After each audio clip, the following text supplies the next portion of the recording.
বেশ কিছুদিন হলো আমরা কিন্তু মার্কেটের ব্যাপক র্যালি দেখতে পাচ্ছি।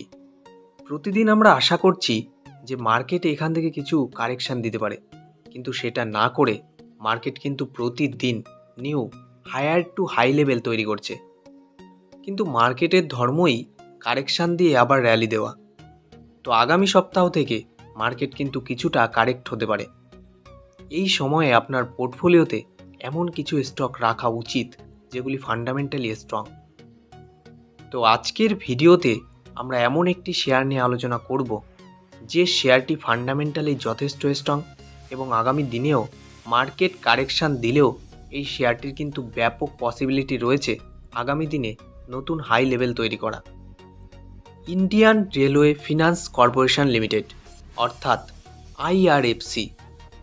গত মার্চ মাসে এই শেয়ারটি নিয়ে আলোচনা করেছিলাম, তখন শেয়ারটির দাম ছিল 25 টাকার কাছাকাছি। মাত্র কয়েক মাসে শেয়ারটি কিন্তু 100 টাকার কাছাকাছি পৌঁছে গেছে। তো বন্ধুরা, আগামী দিনে শর্ট টার্মের জন্য শেয়ারটির টার্গেট কত এবং লং টার্মে শেয়ারটি কত দূর যেতে পারে আজকের ভিডিওতে আলোচনা করব। তাই ভিডিওটি স্কিপ না করে অবশ্যই শেষ পর্যন্ত দেখুন। ভিডিওটি শুরু করার আগে ছোট্ট একটি রিকোয়েস্ট, আমাদের চ্যানেল থেকে শেয়ার বাজারের নিয়মিত আপডেট খবর পেতে এবং শেয়ার বাজার সম্পর্কে নতুন নতুন তথ্য জানতে ও শেয়ার বাজার শিখতে অবশ্যই আমাদের চ্যানেলটিকে সাবস্ক্রাইব করুন এবং ভিডিওটি ভালো লাগলে লাইক এবং শেয়ার করুন। আর হ্যাঁ, ভিডিওটি কেমন লাগলো অবশ্যই কমেন্ট করে জানাবেন। তো চলুন বন্ধুরা, শুরু করা যাক ভিডিওটি। কোনো শেয়ার কেনার ক্ষেত্রে অবশ্যই কিন্তু আমাদের সেই শেয়ারটির টেকনিক্যাল চার্ট এবং কোম্পানিটির ফান্ডামেন্টাল দিক খুব ভালোভাবে দেখে নেওয়া উচিত। কারণ যদি আমরা এটা দেখি, আমাদের লসের সম্ভাবনা কিন্তু কম থাকে। যদি আমরা শেয়ারটির অ্যাডভান্স চার্ট দেখি, 92 টাকা 95 পয়সার কাছাকাছি শেয়ারটির কিন্তু দারুণ একটি সাপোর্টিং লাইন রয়েছে। কারণ এখান থেকে কিন্তু আগের বার এই শেয়ারটি ব্রেকআউট দিয়েছিল। তো আগামী দিনে এই শেয়ারটি যদি এখান থেকে বাউন্স ব্যাক দেয়, খুব কম টাইমের মধ্যেই কিন্তু 100 টাকার কাছাকাছি পৌঁছে যেতে পারে। আর এই রেজিস্ট্যান্সটি ভাঙলে শেয়ারটি কিন্তু আবার লম্বা র্যালি দেখাতে পারে। চলুন একটু কোম্পানিটির ব্যাপারে জেনে নেওয়া যাক। কোম্পানিটি 1986 সালে প্রতিষ্ঠিত হয়। Indian railway finance corporation borrows funds from the financial markets to finance the acquisition, creation of assets which are then leased out to the Indian Railways। তো বন্ধুরা, এই কোম্পানিটি কিন্তু ইন্ডিয়ান রেলওয়েজের সঙ্গে অর্থাৎ ভারতীয় রেলের সঙ্গে সরাসরি যুক্ত রয়েছে। এদের কাজ বলতে এরা কিন্তু ভারতীয় রেলওয়েকে টাকা পয়সার দিক দিয়ে ব্যাপকভাবে হেল্প করে। তো বর্তমানে ভারতীয় রেলের যেভাবে ডেভেলপমেন্ট হচ্ছে এবং নতুন নতুন প্রজেক্ট আসতে চলেছে, তাতে কিন্তু বোঝাই যাচ্ছে আগামী দিনে এই কোম্পানিটি কেমন প্রফিট করতে পারে। কারণ যদি আমরা গত 3 বছরের ভারতীয় রেলের নতুন ট্রেনের অ্যাড দেখি, প্রায় 1000 পিস। হ্যাঁ বন্ধুরা, ভারতীয় রেলে 900 পিসেরও বেশি নতুন ট্রেন কিন্তু অ্যাড হয়েছে, যেটা আগামী 3 বছরের টার্গেট থাকছে প্রায় 3000 পিস। আগামী 3 বছরে ভারতীয় রেলে কিন্তু প্রায় 3000টি নতুন ট্রেন অ্যাড হতে চলেছে। তো বন্ধুরা ভাবুন, তাহলে এই কোম্পানিটির কতটা প্রফিট হতে পারে। আর কোম্পানির প্রফিট হলে এই শেয়ারটির দাম কিন্তু ব্যাপকভাবে বাড়তে পারে। যদি আমরা কোম্পানিটির মার্কেট ক্যাপিটাল দেখি, 1,23,759 কোটি টাকা, যেখানে এক একটি শেয়ারের বর্তমান দাম 94 টাকার কাছাকাছি। 52 উইকসে এক একটি শেয়ারের সর্বোচ্চ দাম 101 টাকা, যেখানে সর্বনিম্ন দাম 25 টাকা 40 পয়সা। স্টক পি রয়েছে 20.4। তো বন্ধুরা, স্টক পি কিন্তু এখনও বেশ ভালো জায়গাতেই রয়েছে। যদি আমরা শেয়ারটির বুক ভ্যালু দেখি, 36 টাকা 50 পয়সা। তো বন্ধুরা, বর্তমানে কিন্তু শেয়ারটির বুক ভ্যালু থেকে কারেন্ট প্রাইস অনেকটাই এগিয়ে গেছে। কিন্তু আমি যখন মার্চ মাসে এই শেয়ারটির ব্যাপারে বলেছিলাম, তখন কিন্তু বুক ভ্যালু থেকে শেয়ারের দাম কম ছিল। তো বর্তমানে যেখানে বুক ভ্যালু রয়েছে, আগামী দিনে কিন্তু কোম্পানির যদি রেজাল্ট ভালো আসে, তখন কিন্তু এই বুক ভ্যালু অটোমেটিক বেড়ে যাবে। কোম্পানিটি কিন্তু প্রায় 2%-এর কাছাকাছি ডিভিডেন্ড দিচ্ছে। তো কোম্পানিটি কিন্তু প্রফিটেই রয়েছে। আরও সি অর্থাৎ রিটার্ন অন ক্যাপিটাল এমপ্লয়েড 5.32%, যেখানে আরওই 14.7%। এবার আমরা শেয়ারটির সবচেয়ে আকর্ষণের বিষয়টি দেখব। ফেস ভ্যালু 10 টাকা, অর্থাৎ ফিউচারে এই শেয়ারটি কিন্তু স্প্লিট হয়ে 10টি ভাগে ভাগ হতে পারে। এরকম শেয়ার যে শেয়ারগুলির ফেস ভ্যালু 10 এবং কোম্পানিটি ফান্ডামেন্টালি স্ট্রং, সেই শেয়ারগুলির প্রতি কিন্তু মার্কেটে ব্যাপক আকর্ষণ থাকে, কারণ এই শেয়ারগুলি কিন্তু খুব দ্রুত গতিতে লম্বা টান দেয়।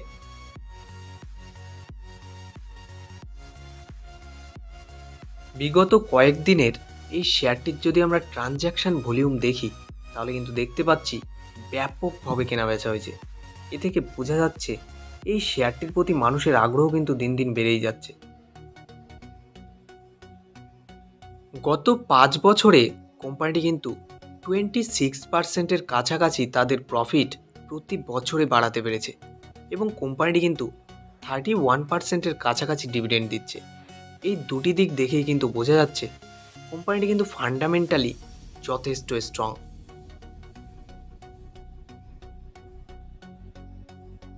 সেপ্টেম্বর 2021 অনুযায়ী কোম্পানির সেলস 4,690 কোটি টাকা, যেখানে ডিসেম্বর 2021-এ 5,096 কোটি টাকা, এবং সেপ্টেম্বর 2022 অনুযায়ী 5,810 কোটি টাকা, যেখানে মার্চ 2023-এ 6,236 কোটি টাকা, এবং জুন 2023 অনুযায়ী 6,679 কোটি টাকা, যেখানে সেপ্টেম্বর 2023-এ 6,767 কোটি টাকা।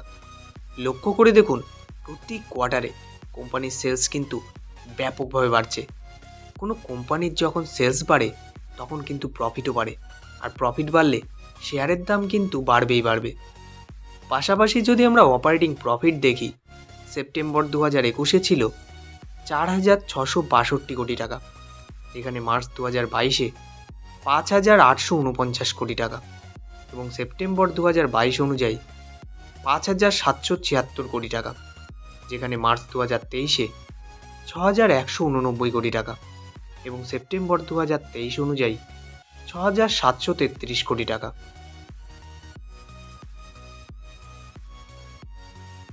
সেপ্টেম্বর 2021 অনুযায়ী কোম্পানির নেট প্রফিট 1,502 কোটি টাকা, যেখানে মার্চ 2023-এ 1,328 কোটি টাকা, এবং সেপ্টেম্বর 2023 অনুযায়ী 1,550 কোটি টাকা।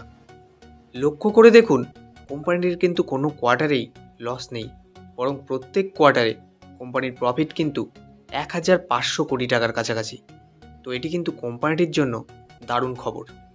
পাশাপাশি যদি আমরা ইপিএস দেখি, ইপিএসও কিন্তু প্রত্যেক কোয়ার্টারে পজিটিভ দিকেই রয়েছে। মার্চ 2017 অনুযায়ী কোম্পানির ইয়ারলি সেলস 9,047 কোটি টাকা, যেখানে মার্চ 2019 অনুযায়ী 11,134 কোটি টাকা, এবং মার্চ 2021 অনুযায়ী 15,771 কোটি টাকা, যেখানে মার্চ 2023 অনুযায়ী 23,892 কোটি টাকা। তো বন্ধুরা, মাত্র কয়েক বছরে কোম্পানির সেলস কিন্তু প্রায় 2.5 গুণ। এটি কিন্তু কোম্পানির জন্য দারুণ খবর। এবং পাশাপাশি যদি আমরা অপারেটিং প্রফিট দেখি, ইয়ারলি মার্চ 2017-ই ছিল 9,021 কোটি টাকা, যেখানে মার্চ 2020 অনুযায়ী 13,355 কোটি টাকা, এবং মার্চ 2023 অনুযায়ী 23,758 কোটি টাকা। তো বন্ধুরা, অপারেটিং প্রফিটও কিন্তু প্রায় 3 গুণ। এবার আমরা একটি অত্যন্ত গুরুত্বপূর্ণ বিষয়ের দিকে লক্ষ্য রাখব।